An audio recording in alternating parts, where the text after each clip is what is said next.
The oil fields are no longer just about black gold, they're about blood, betrayal, and survival. Season 2 of Landman is here, and this time the stakes aren't just financial, they're personal. With Cami rising from the shadows to seize power and Tommy cornered in a world he once controlled, the fight for the throne of Texas Oil is about to ignite a war where no alliance is safe, and no secret stays buried. Season 1 left us standing on the edge of collapse. The empire built on oil, money, and ruthless deals was already cracking under pressure, but Season 2 wastes no time reminding us that collapse is only the beginning. From the very first frame, the energy is raw, volatile, and unpredictable. The oil rigs, once a symbol of endless wealth, now look more like battlegrounds where loyalty and betrayal spill side by side. At the center of it all is Tommy Norris. In the first season, he proved himself as the fixer, the strategist, the man who could twist any deal, silence any secret, and survive every blow. But survival has a price, and Season 2 makes it clear, Tommy is out of time. The favors he owed, the lies he told, the enemies he made, they've all come back to collect. And in this season, every debt must be paid. But the storm isn't just closing in on Tommy. The biggest shift in this new season is the rise of Cami. No longer just a name whispered in backrooms, she's stepping into the light, ready to take the throne that men like Tommy thought belonged only to them. Cami represents more than just ambition, she represents a new kind of power, one that mixes charm with cruelty, strategy with vengeance. She's not here to play the game, she's here to rewrite the rules. And that's what makes her so dangerous. The oil business is brutal, but what happens when it becomes personal? This is the question at the heart of Landman Season 2. It's not only about contracts and drilling rights anymore, it's about legacy, revenge, and the fight to control a future that's slipping away from everyone's hands. The boardrooms are still dangerous, yes, but the true war is spilling into the rigs, into the mud, and into the homes of the very people who depend on this empire to survive. The showrunner's promise of zooming out from the boardroom to the boots is not just a clever line, it's the foundation of this season's storytelling. We're no longer watching power plays from glass offices high above the city, we're watching it explode in real time on the ground. The workers, the families, the communities who live in the shadow of this empire, they're all part of the fight now. And that's what makes every decision Tommy or Cami makes feel like a ticking time bomb. Tommy, once confident in his ability to manipulate every situation, finds himself trapped between enemies that look like friends and allies who carry knives in their pockets. Season 2 paints him as a man standing on thin ice, every step threatening to shatter beneath him. He's not just fighting rival companies or corporate betrayals anymore, he's fighting for his name, his place, his survival in a world that seems determined to erase him. Meanwhile, Cami thrives in the chaos. While Tommy scrambles to hold his empire together, she's building her own piece by piece, strike by strike. Her methods are ruthless, but her vision is clear, she's not aiming to share power, she's aiming to claim it all. And for the first time, Tommy meets an opponent who isn't just another rival, she's someone who knows how to use his weaknesses, his history, even his conscience against him. The brilliance of Landman has always been in the tension between power and consequence. Season 1 showed us how far people will go to win. Season 2 asks a darker question, what happens when the price of winning is higher than anyone can afford? The atmosphere is heavier, the silence is louder, and the betrayals cut deeper. Every frame feels like a warning that something is about to break wide open, and once it does, nothing will be the same. This first section of the season builds suspense not just through action, but through emotional stakes. Tommy's personal life, once hidden behind his role as a fixer, now bleeds into the narrative. His mistakes, his compromises, and the ghosts of those he left behind are catching up with him. And Cami? She's there at every corner, reminding him that the throne doesn't stay empty for long. Someone always takes it, and this time, it's her. So as we step into Landman Season 2, the stage is set for a clash that's bigger, messier, and more dangerous than ever. The battlefield is shifting. The players are changing. And the question hanging over every scene is simple yet chilling, when the dust settles, will Tommy still be standing, or will Cami's crown be the only one that matters? If Season 1 taught us anything, it's that in the oil empire, loyalty is an illusion. Every deal has a hidden clause, every ally has a hidden agenda, and every victory plants the seed of betrayal. Season 2 wastes no time proving that point. The lines between friend and enemy blur until no one can be trusted, and Tommy finds himself surrounded not by allies, but by wolves disguised as partners. One of the most chilling theories floating among fans is the identity of the traitor within Tommy's circle. Season 1 hinted at leaks, at information flowing to the wrong hands, but never showed us who was pulling the strings. Now, with the Empire in chaos, the mask is about to come off. And when it does, the betrayal will cut Tommy deeper than any business loss ever could. Because this time, it won't be a rival who brings him down, it'll be someone close, someone he trusted, someone he thought would never turn on him. This is where Landman shows its brilliance. The show doesn't just throw betrayals at us for shock value, it builds them slowly, carefully, with every whispered conversation, every suspicious glance, every deal that doesn't add up. The tension isn't in the moment of betrayal, it's in the silence before it, in the way Tommy's world tightens around him without him even realizing it. And when the truth finally comes out, it's not just betrayal, it's devastation. But betrayal doesn't only come from friends. It comes from the system itself.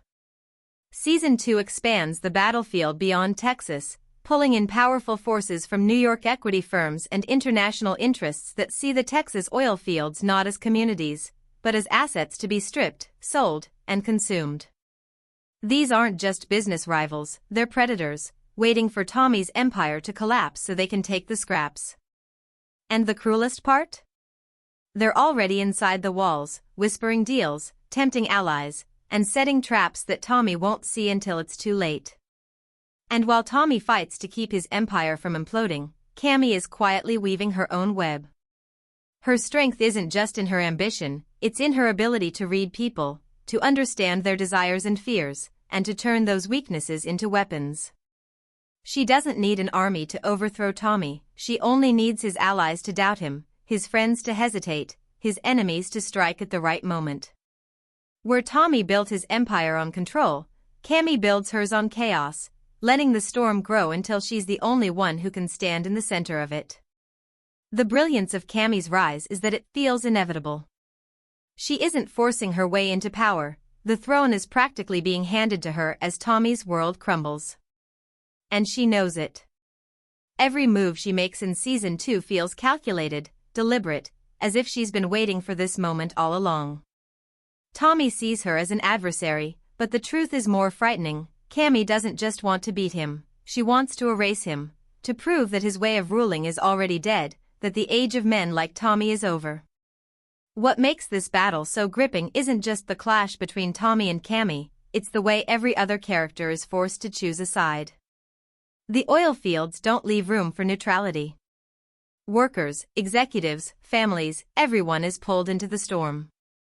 Some will stand with Tommy out of loyalty, others will side with Cami out of fear or ambition, but all of them will pay a price. That's the tragedy of this season, there are no innocent bystanders. Everyone gets caught in the fire. And then comes the most dangerous betrayal of all, the betrayal of conscience. For Tommy, Season 2 is more than just a battle for power, it's a battle for his soul. The environmental lawyer from Season 1, once an obstacle, now returns as a mirror. She isn't just here to fight him, she's here to remind him of the cost of everything he's done. Every rig drilled, every land seized, every deal signed, it all left scars, not just on the land, but on the people who lived on it. And now, those scars are bleeding back into his life, forcing him to confront the one enemy he's never been able to outsmart, himself. This is what makes Landman Season 2 so haunting. It's not just about oil. It's about betrayal, identity, and survival in a world where trust is poison and ambition is fatal. It asks a chilling question: when every ally is a potential traitor, when every choice leads to destruction, when even your own conscience betrays you, what's left to fight for? The tension builds like a storm cloud that refuses to break. The audience can feel it, scene after scene, conversation after conversation. Something is coming, something that will shatter alliances, expose secrets, and redraw the map of power in Texas. The only question is, who will strike first? Cami with her ruthless precision, the corporate sharks circling the empire, or the traitor hiding in Tommy's own circle? And when that strike comes, it won't just destroy an empire. It will redefine it. If betrayal is the poison that weakens Tommy from within, then the global oil war is the hammer waiting to crush him from the outside. Season 2 doesn't just zoom in on personal rivalries, it blows the story wide open, dragging Texas oil into the hands of international players who see power not in acres of land, but in billions of dollars moving across oceans. What started as a local empire is now caught in a global chess game, and Tommy finds himself playing against opponents who don't follow the same rules. The arrival of the New York equity firm is more than just a new subplot, it's the turning point of the entire season. These executives aren't just investors, they're predators. To them, Texas is a marketplace, not a home. The workers, the land, even the communities are simply numbers on a ledger. And unlike Tommy, they don't care about legacy, loyalty, or survival. They care about profit. Fast, ruthless, and absolute. That's why they're so dangerous. Because while Tommy is busy patching up betrayals and fighting Cami's rise, these outsiders are carving up the empire beneath his feet. The tone of Season 2 grows darker here, because the battle is no longer just about who controls the rigs. It's about who controls the future. The showrunner made it clear, this season is about consequences. And the biggest consequence of the oil empire isn't money, it's destruction. The rigs roar louder, the land grows more scarred, and the people living in the shadow of the empire begin to question if any of this is worth the cost. This is where the environmental war begins to burn. That environmental lawyer, once dismissed as a thorn in Tommy's side, now returns with a voice too loud to ignore. She doesn't just challenge the empire, she exposes it. Every spill, every broken promise, every shattered community comes back to haunt the oil barons. For the first time, the story forces Tommy to look at the wreckage he's left behind. It's not just numbers on a balance sheet anymore, it's human lives, and the silence around those lives is breaking. This shift gives Landman Season 2 its most powerful edge, morality.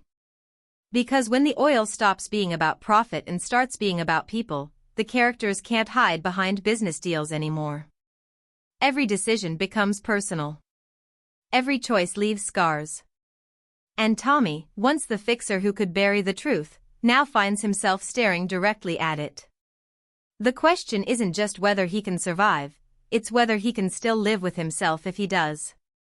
But while Tommy wrestles with his conscience, Cami takes advantage of the storm. Where he sees chaos, she sees opportunity. She doesn't fear the environmental backlash, she uses it. She positions herself as the one who can modernize the empire, dressing ruthless ambition in the clothing of progress.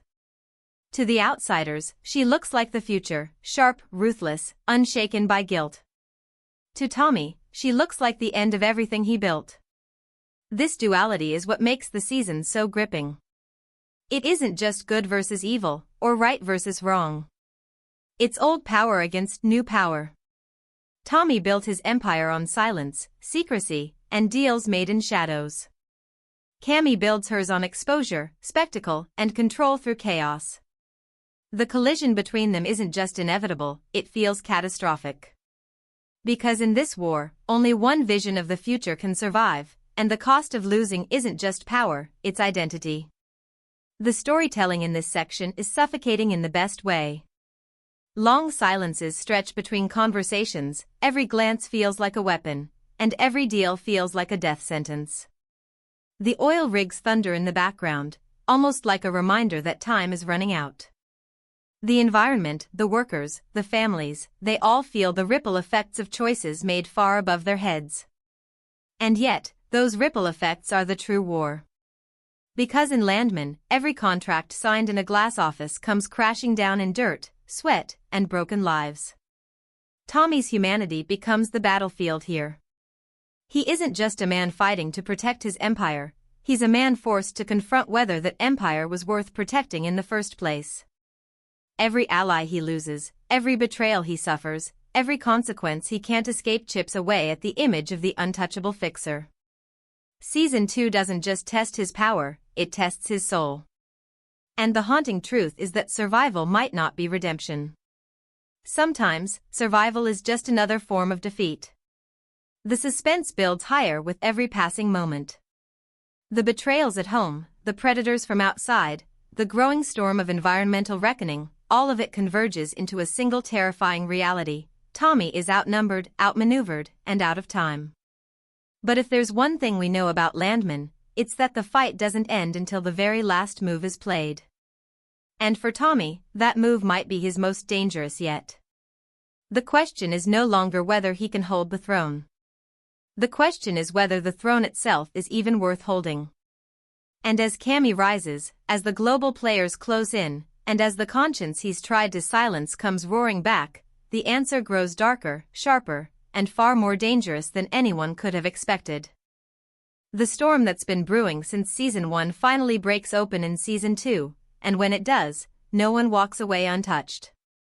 Every lie, every betrayal, every shadow deal Tommy ever made comes crashing back at once, tearing through the empire he spent a lifetime building.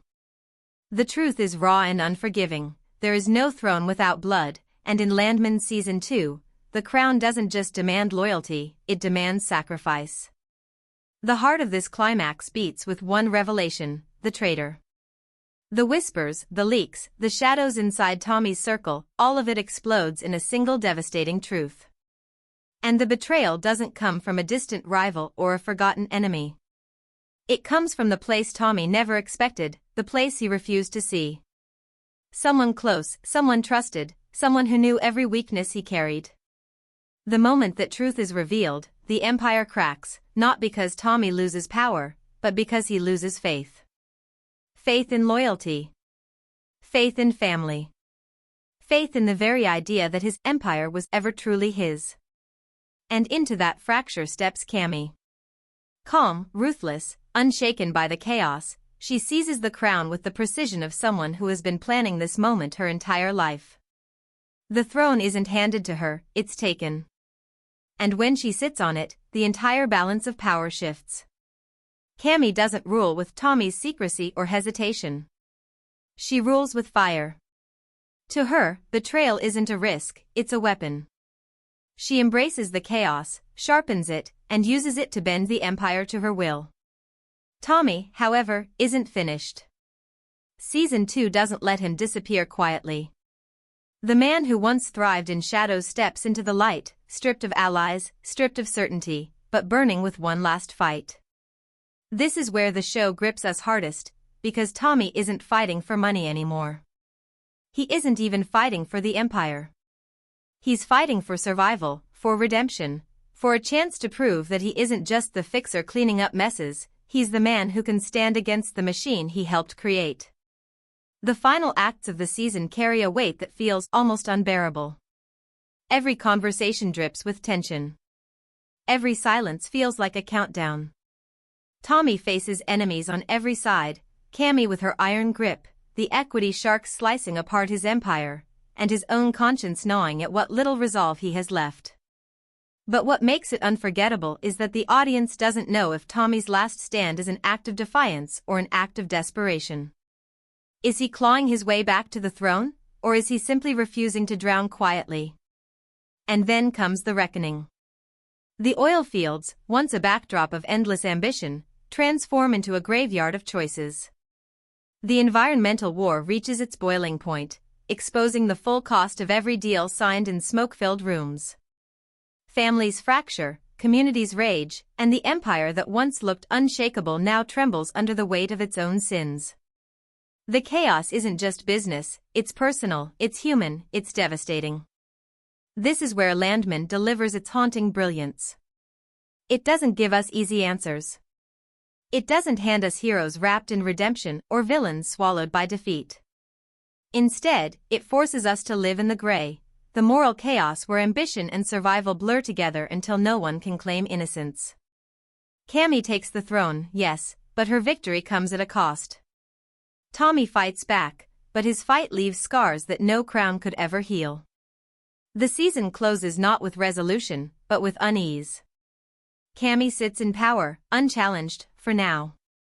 Tommy walks away, bloodied but unbroken, leaving us with the chilling knowledge that his story isn't over. And the Empire? It stands, but not as it once was. It's fractured, fragile, reshaped into something darker, something hungrier. Something that feels like it could collapse at any moment, or explode into an even greater war. That's the genius of Landman Season 2. It doesn't end the story, it deepens it. It leaves us with questions that echo louder than answers. Can Tommy ever be redeemed? Can Cami rule without being consumed by the very chaos she wields? Can an empire built on oil, betrayal, and ambition ever truly survive? And as the credits roll, one truth cuts through all the noise: in Landman, every deal has a cost. And this season proves that the cost is always higher than anyone can afford. So, what do you think? Will Tommy rise again, or has Cami secured the throne for good? Will the Empire collapse under its own weight, or is this just the beginning of something even darker?